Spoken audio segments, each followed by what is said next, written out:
बेलायतमा प्रधानमन्त्री बोरिस जोन्सनले राजीनामा दिएका छन्।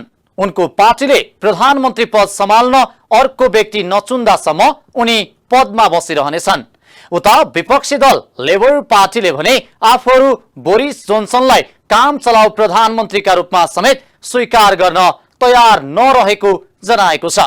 राजनीतिक संकट विश्वका विभिन्न देशमा छ। नेपालमा त लगातार राजनीतिक संकट यथावत छ। नमस्कार, यो न्यूज एट टुडे, म हेमराज भट्ट। अर्थमन्त्री जनार्दन शर्माले राजीनामा दिएपछि जुन विषयको विवादमा अर्थमन्त्रीले राजीनामा दिएका हुन् त्यो विषय अब के हुन्छ भन्ने आम चासोको विषय बनेको छ। तर आम बजेट विश्लेषकहरूको मत अनुसार संसदबाट बजेट पास हुन्छ अनि विवादित करको विषय पनि यथावत रहन्छ। प्रश्न उठेको छ, यदि त्यस्तै हो भने अर्थमन्त्रीले मात्रै किन राजीनामा दिनु परेको? यसपटक अर्थमन्त्री भएका जनार्दन शर्माको विगत पनि केही विवादित नै रहेको छ। ऊर्जा मन्त्रीका रूपमा लोड सेडिङ हटाएर केही चर्चित भएका शर्मालाई माओवादी भित्रका आशालाग्दा व्यक्तिका रूपमा पनि हेरिएको हो। तर प्रत्येक पटक विवादमा तानिँदा उनको राजनीति नै धर्मराएको छ। जनार्दन शर्मा कहिले राम्रो काम त कहिले विवादित कामको लागि चर्चामा आइरहने राजनैतिक पात्र हुन्। शर्मा तिनै नेता हुन् जो माओवादी जनयुद्धका बेला कुशल कमान्डर कमरेड प्रभाकर थिए। शान्ति प्रक्रियामा आएपछि पनि उनको गुरिल्ला शैली बेला बेला देख्न पाइन्थ्यो। प्रमुख प्रतिपक्षी दल नेकपा एमालेको अवरोध छल्न शर्मा माहिर नै थिए, किनभने एमालेको चर्को नाराबाजी र घेराउलाई तोड्न दौडिएरै अघिल्लो वर्ष शर्माले बजेट प्रस्तुत गरेका थिए। यसपटक पनि उनले एमालेका हरेक अवरोध छले, तर आफ्नै विवादित गतिविधिका कारण धरापमा परेपछि भने शर्मा मन्त्रीमा टिकिरहने अवस्था रहेन। गुरिल्ला शैलीमा एमालेको अवरोध छल्न कुशल शर्मालाई पछिल्लो प्रकरणले राजीनामा दिन बाध्य बनायो। उनले बुधबार संसदलाई सम्बोधन गर्दै छानबिन समितिलाई सजिलो होस् भनेर राजीनामा दिएको बताए। र यो छानबिनका लागि मैले मार्ग प्रशस्त गर्दै आफ्नो पदबाट राजीनामा दिएको घोषणा पनि गर्दछु।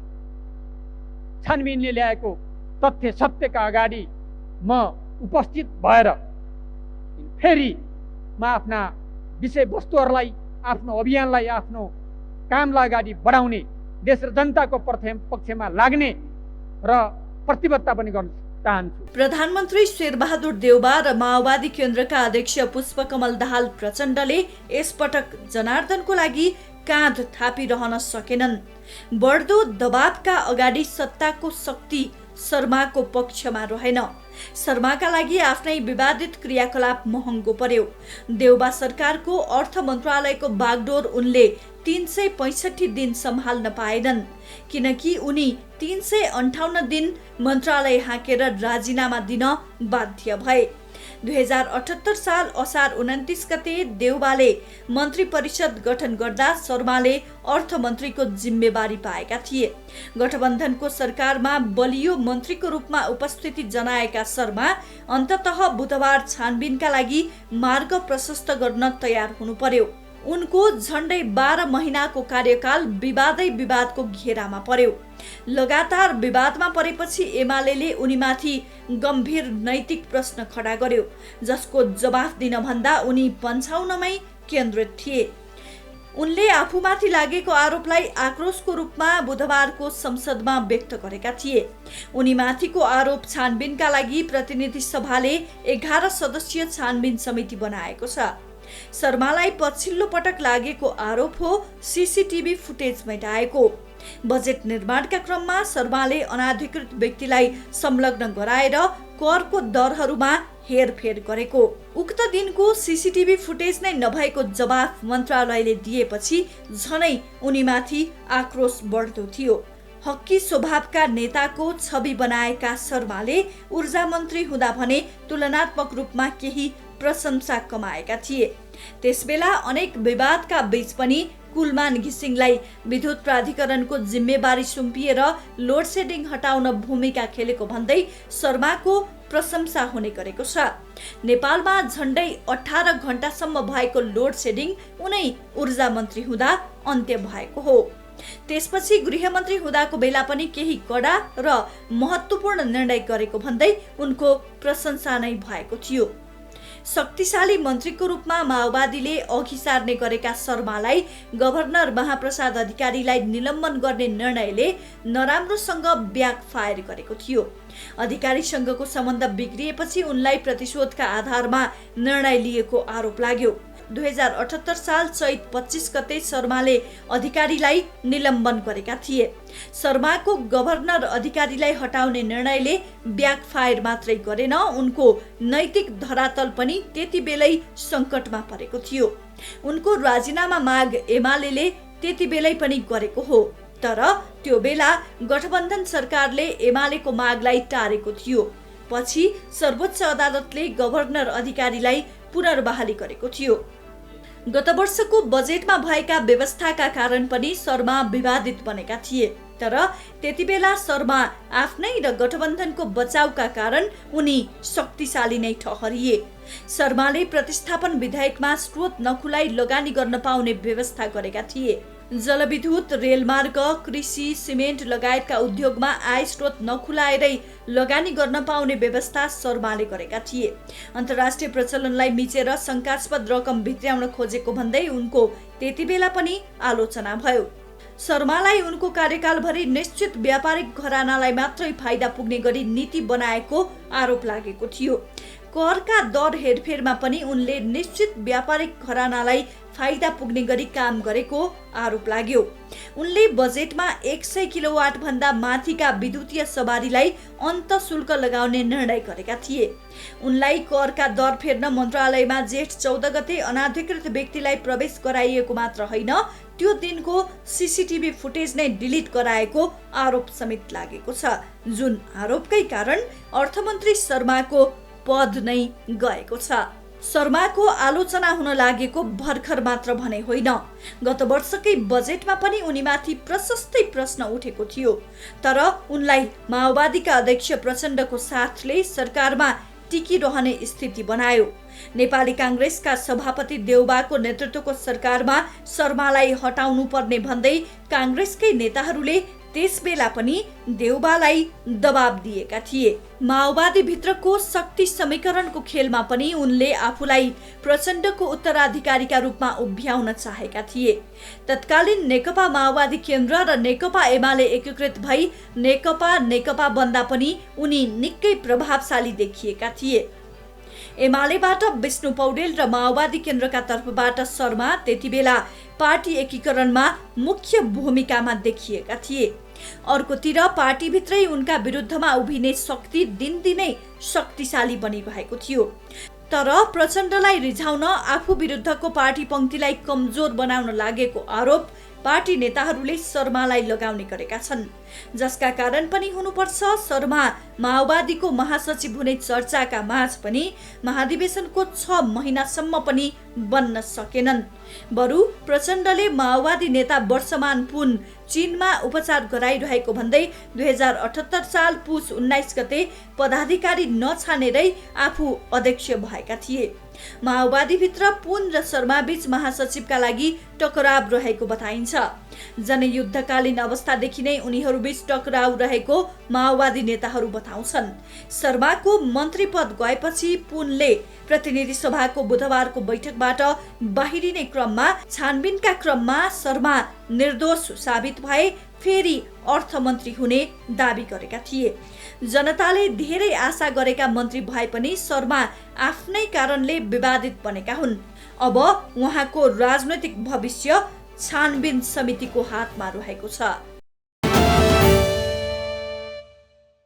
देशभरिका लगभग सबै स्थानीय तहमा नयाँ निर्वाचित नेतृत्वले काम सुरु गरिसकेका छन्। अधिकांश गाउँपालिका तथा नगरपालिकाले बजेट समेत ल्याइसकेका छन् भने कतिले बजेट माथिको छलफलपछि बजेट पारित पनि गरिसकेका छन्। तर बाजुरा जिल्लाको बुढीगङ्गा नगरपालिकामा भने आज बल्ल मतदान सम्पन्न भएको छ। निर्धारित समयको मतदानको क्रममा अनियमित भए पनि पछि पुनः मतदान गर्न निर्णय भएको बुढीगङ्गामा त्यसपछि पटक पटक प्रयास गर्दा पनि मतदान हुन सकेको थिएन। अन्ततः मतदान सम्पन्न भएको छ, त्यो पनि सहज परिस्थितिमा भने भएन। वैशाख 30 गते भएको स्थानीय तहको निर्वाचनमा बाजुराको बुढीगङ्गा नगरपालिकाको निर्वाचन भने स्थगित भएको थियो। बुढीगङ्गा नगरपालिकाको स्थानीय तहको पुनः निर्वाचन आज बिहीबार बिहान 7 बजेबाट सुरु भएको थियो। त्यसमा पनि झडप भएको छ। गत वैशाखमा दुई पार्टी नेपाली कांग्रेस र नेकपा एमाले बीच विवाद उत्पन्न हुँदा निर्वाचन सम्पन्न हुन नसकेको अवस्थामा आज भने सम्पन्न भएको छ।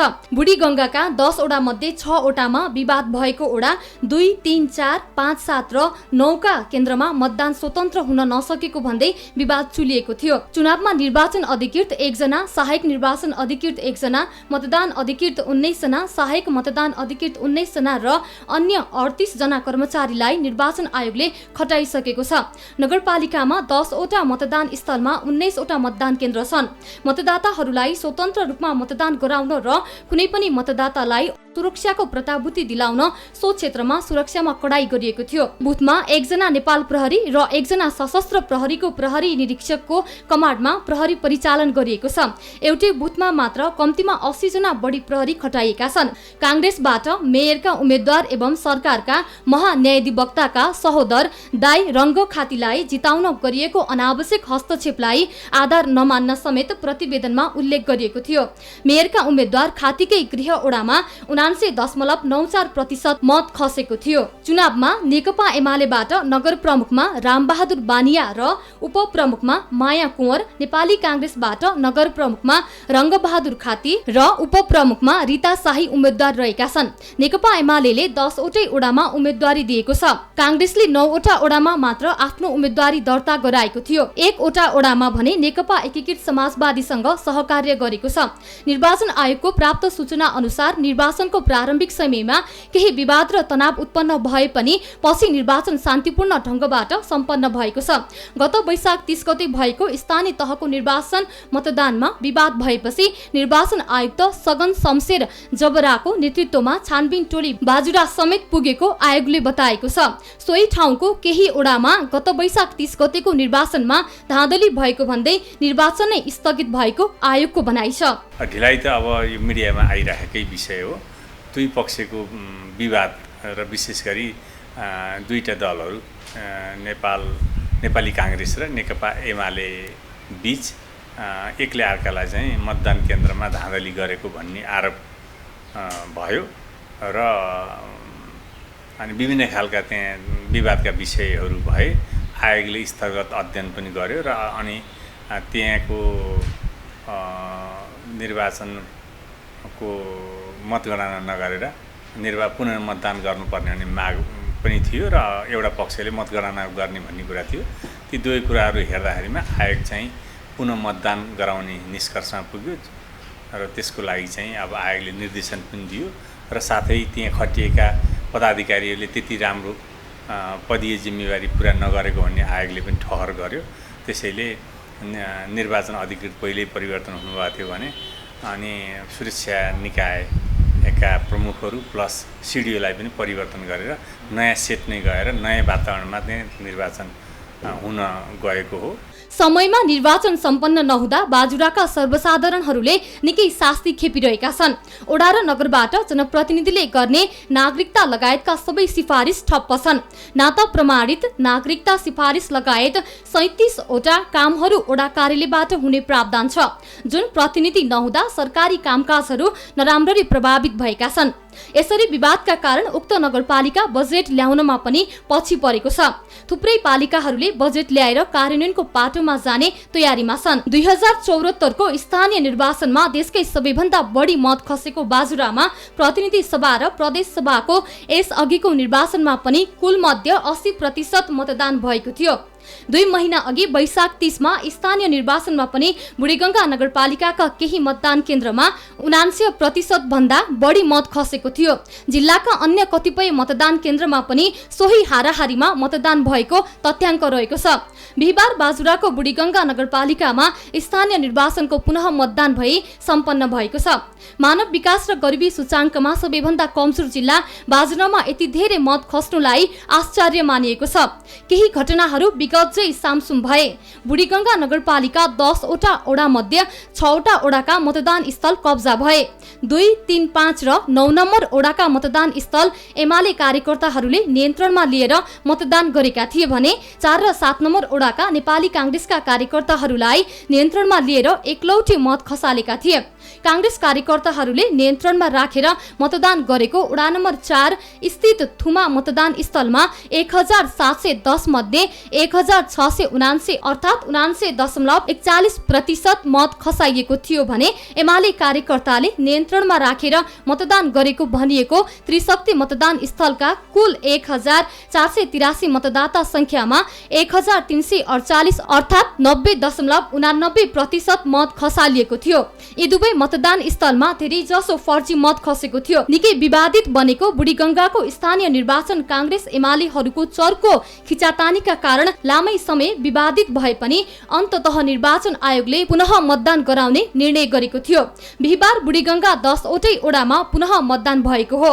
गाउँपालिकाका हरेक मतदान स्थलमा सेना, सशस्त्र प्रहरी, जनपद प्रहरी र राष्ट्रिय अनुसन्धानका कर्मचारी गरी 4 वटा घेरामा 100 भन्दा बढीको संख्यामा सुरक्षाकर्मी खटाइएका थिए। हरेक बुथमा सशस्त्र र जनपदका गरी 3 जना इन्सपेक्टरको कमान्ड परिचालन गरिएको थियो। तर पनि त्रिशक्ति माविमा भने फर्जी मतकै विषयलाई लिएर दोहोरो झडप, हवाई तथा अश्रु ग्यास प्रहारका घटना आइछाडे। मतदानमा भागदौड मचियो। दोहोरो झडपका क्रममा वडाध्यक्षका उम्मेद्वार भरत थापा र 1 जना मतदाता सीता थापालाई चोटपटक समेत लागेको छ। विगतका निर्वाचनमा मतदान अधिकृतको जिम्मेवारीमा खटिएका धेरै जसो मतदान अधिकृतहरू खुलेआम फर्जी मत खसाल्ने परम्परा रहेको थियो। अत्यन्तै कडा सुरक्षा व्यवस्थाका बीच बिहीबार पुनः मतदान भइरहेको बुढीगङ्गा नगरपालिकाको एक मतदान केन्द्रमा एक वृद्ध मतदाताको लाइनमा बसेर आफ्नो पालो आएपछि कर्मचारी नजिक पुग्दा उनले थाहा पाइन् कि उनको नाममा अर्कैले मत खसालिसकेको रहेछ। खटिएका कर्मचारी र सुरक्षाकर्मीले उनलाई तपाईको भोट त खसिसकेको छ, अब मिल्दैन भनेपछि उनी निन्याउरो अनुहार लगाएर फर्किएन। बाजुरामा दलका कार्यकर्ताले आफ्नो पहुँच रहेको केन्द्रमा मतदाता नामावलीमा उल्लेख भएका सबै मत खसाल्ने प्रयत्न गर्ने गरेको समाचार बाहिरिएका छन्। यसैबीच निर्वाचन आयोगले संघीय र प्रदेश निर्वाचनको तयारी सुरु गरिसकेको छ। रोकिएको एक स्थानीय तहको मतदान सम्पन्न भएर केही दिनमा नै मतगणनाको नतिजा आउने भएपछि अब आयोग ढुक्क भएर अर्को निर्वाचनको तयारीमा लाग्नेछ। मङ्सिरभित्र नै निर्वाचन गर्ने तय भए पनि सरकारले निर्वाचनको मिति भने घोषणा गर्न सकेको छैन। निर्वाचन आयोगले भने मङ्सिर 5 गते भित्रै निर्वाचन गरिसक्नुपर्ने जनाएको छ। मन्त्रीमण्डल हेरफेर र अर्थमन्त्री विवादमा अल्मलिएको सरकारले अब चाँडै मिति घोषणा गर्ने आकलन छ। निर्वाचन आयोगले देशका 753 वटै पालिकाहरूमा स्थानीय तहको निर्वाचन सम्पन्न गरेको छ। दलहरूको आपसी विवादका कारण रोकिएको बाजुराको बुढीगङ्गा नगरपालिकामा पनि बिहीबार निर्वाचन सम्पन्न भएपछि सम्पूर्ण पालिकाहरूले नयाँ नेतृत्व पाएका छन्। केही छिटपुट घटना बाहेक शान्तिपूर्ण रूपमा स्थानीय तहको निर्वाचन सम्पन्न गरेको निर्वाचन आयोग अब भने संघीय र प्रदेशको निर्वाचनको तयारीमा जुटेको छ। गत निर्वाचनबाट निर्वाचित हालका सांसदहरूको 5 वर्षे कार्यकाल आगामी मङ्सिर 22 गतेबाट सकिने भएकाले त्यसअघि नै नयाँ जनप्रतिनिधि निर्वाचित भइसक्नुपर्ने कानुनी व्यवस्था रहँदै आएको छ। कुनै पनि निर्वाचन गर्नु पूर्व सरकारले निर्वाचन आयोगसँग निर्वाचनका मितिका बारेमा परामर्श गर्दै आएको छ। प्रतिनिधि सभा सदस्य निर्वाचन 2074 को दफा 6 को 1 र प्रदेश सभा सदस्य निर्वाचन 2074 को दफा 6 को 1 बमोजिम आयोगले आगामी निर्वाचन 2079 मङ्सिर 2 गते शुक्रबार एकै चरणमा सम्पन्न गर्ने गरी निर्वाचनको मिति तोक्न भनेको छ।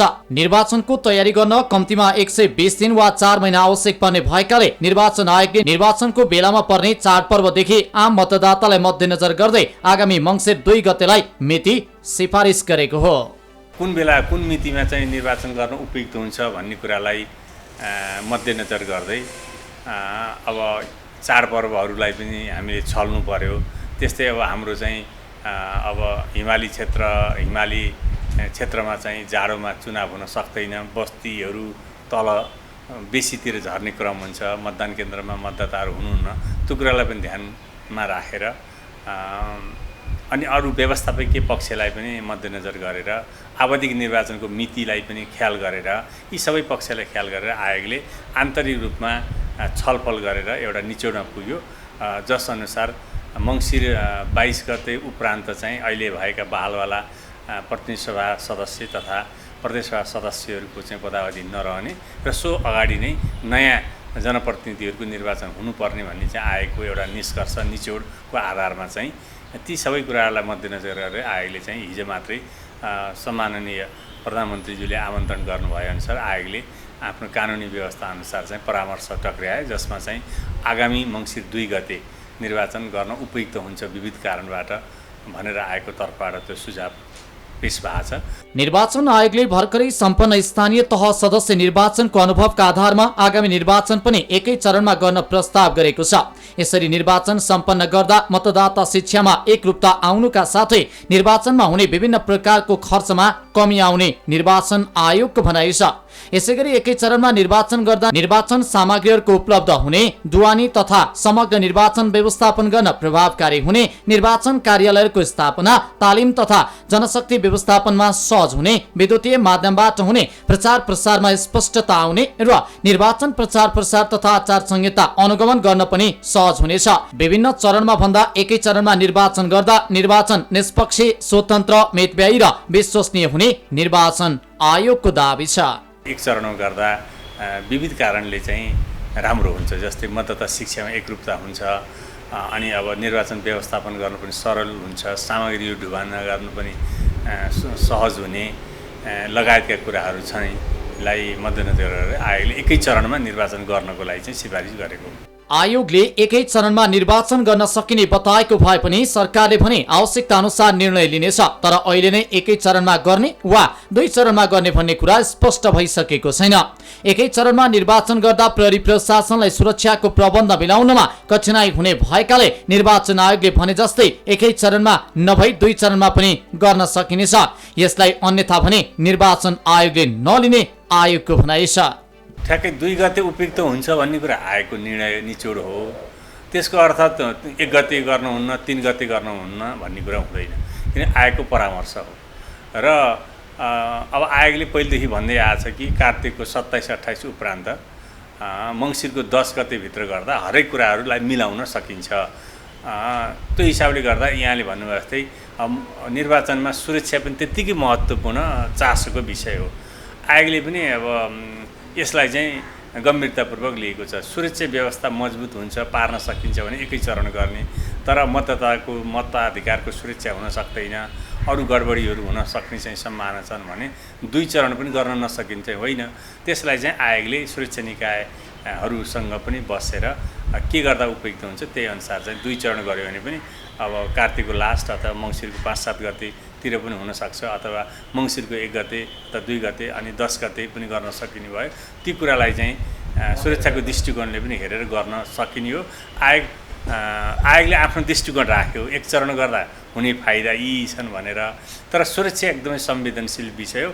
सुरक्षालाई आधार बनाएर नेपाल सरकारले 2 चरण गर्यो भने पनि त्यसलाई आयोगले अन्यथा लिँदैन। निर्वाचन सम्पन्न गर्न आयोगले ठूलो रकम खर्च गर्ने गरेको छ। स्थानीय तहको निर्वाचनमा सरकारले उपलब्ध गराएको रकम मध्ये खर्च नभएको रकम आयोगले सरकारलाई फिर्ता गरेको थियो। मङ्सिर 2 गतेका लागि प्रतिनिधि सभा र प्रदेश सभा सदस्य निर्वाचनको मिति सिफारिस गरेको आयोगले त्यसका लागि करिब 10 अर्ब रुपैयाँ खर्च लाग्ने प्रारम्भिक अनुमान गरेको छ। मतदाता संख्यामा भएको वृद्धि, मतदान स्थल र मतदान केन्द्रको बढोत्तरी, सूचना प्रविधिको प्रयोग बढाउनु पर्ने अवस्था र मतदान सामग्री तथा मतदाता शिक्षा प्रभावकारीको तयारीमा खर्च वृद्धि हुने देखिएकाले आयोगले सरकारलाई अनुमानित खर्च पेश गरेको हो। सकेसम्म खर्चहरूलाई मितव्ययी बनाउने र कटौती गर्ने आएको लक्ष्य अनुसार चाहिँ हामीले स्थानीय तह निर्वाचन पनि मागेको रकमभन्दा कममै हामीले निर्वाचन सम्पन्न गरेका छौँ। र अब विगतको निर्वाचन व्यवस्थापनका खर्च ती सबैलाई हेर्दा र अब आयोगको वर्तमान मितव्ययी गर्ने सोच सबैलाई हेर्दाखेरिमा करिब अब 10 अरब जति लाग्न सक्छ भनेर त आयोगले टेन्टेटिभ भनेको छ। तर अब अर्थ मन्त्रालयसँग चाहिँ हामी छलफल गर्छौँ, शाखागत बजेटहरू तयार गर्छौँ। ती सबैलाई हेर्दाखेरिमा त्योभित्रै चाहिँ निर्वाचन सम्पन्न गर्न सक्ने गरी दुईवटै निर्वाचनलाई सम्पन्न गर्न सक्ने गरी। यसअघि 2074 सालमा भएको प्रतिनिधि सभा र प्रदेश सभा सदस्य निर्वाचनमा आयोगले 7 अर्ब 80 करोड रुपियाँ खर्च गरेको थियो। निर्वाचनमा विद्युतीय मतदान यन्त्र प्रयोग गर्न सकिने कानुनी व्यवस्था रहेको छ। सोही अनुसार निर्वाचन आयोगले आउँदै गरेको निर्वाचनका लागि साउन मसान्तभित्र विद्युतीय मतदान यन्त्र उपलब्ध गराउन सरकार समक्ष माग गरेको छ। यसअघि विद्युतीय मतदान यन्त्र EVM को प्रयोग तथा व्यवस्थापन सम्बन्धमा आयोगद्वारा गठित समितिले प्रतिवेदन तयार गरी गृह मन्त्रालयमा पेश गरेको थियो। सो प्रतिवेदन हाल छलफलका लागि मन्त्री परिषदमा पुगेको छ। आयोगले सोही प्रतिवेदनमा उल्लेख भए बमोजिमको EVM मेसिन सम्भव भए स्वदेशबाट नभएमा अन्य मुलुकमा निर्मित यन्त्रको प्रबन्ध साउन मसान्तभित्र मिलाउन सरकार समक्ष माग गरेको हो। विद्युतीय मतदान यन्त्रको प्रयोजनका लागि आयोगद्वारा गठित समितिको प्रतिवेदनले पनि मेसिन प्रयोग गर्ने विषयमा सुझाव दिइसकेको छ। यदि सरकारले आयोगले भनेकै समयावधिभित्र साउन मसान्तमा मेसिन उपलब्ध गराएमा विद्युतीय मतदान यन्त्रको प्रयोग गरी मतदान गरिने आयोगले जनाएको छ।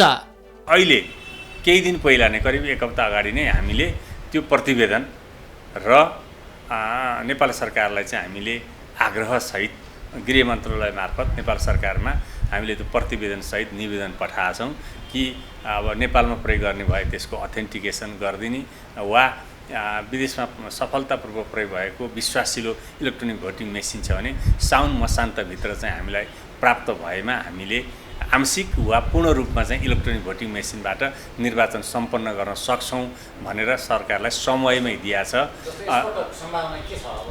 अब हामीले आयोगको त धारणा स्पष्ट भने कि मैले सुरु भने कि यो समयको माग पनि हो, सबै सरकारवालाको चासो पनि छ। बिस्तारै सूचना प्रविधिमा प्रवेश गरेको बेलामा यसलाई चाहिँ प्रयोग गर्न नसकिने भन्ने कुरै छैन। आयोग त तयार छ। तर यो भनेको के हो भन्दा सरकारसँग स्रोत हुनु पर्यो, सरकार तयार हुनु पर्यो, सरकारमा स्ट्रङ विल पावर हुनु पर्यो, कमिटमेन्ट हुनु पर्यो। त्यसपछि अरू दलहरूसँग पनि छलफल गरेर सबै यसमा सहमत हुनु पर्यो। प्रत्येक नागरिकले 16 वर्ष पूरा भएपछि मतदाता नामावलीमा नाम दर्ता गर्न पाउँछन्। तर 18 वर्ष उमेर पूरा नभई मतदाता नामावलीमा नाम दर्ता भए पनि मतदान गर्न पाउँदैनन्। कहिलेसम्म 18 वर्ष उमेर पुगेका व्यक्तिहरूलाई मतदान गर्न दिने भन्ने कट अफ डेट आयोगले निर्वाचनको मिति तय भएपछि मात्रै तय गर्ने गरेको छ।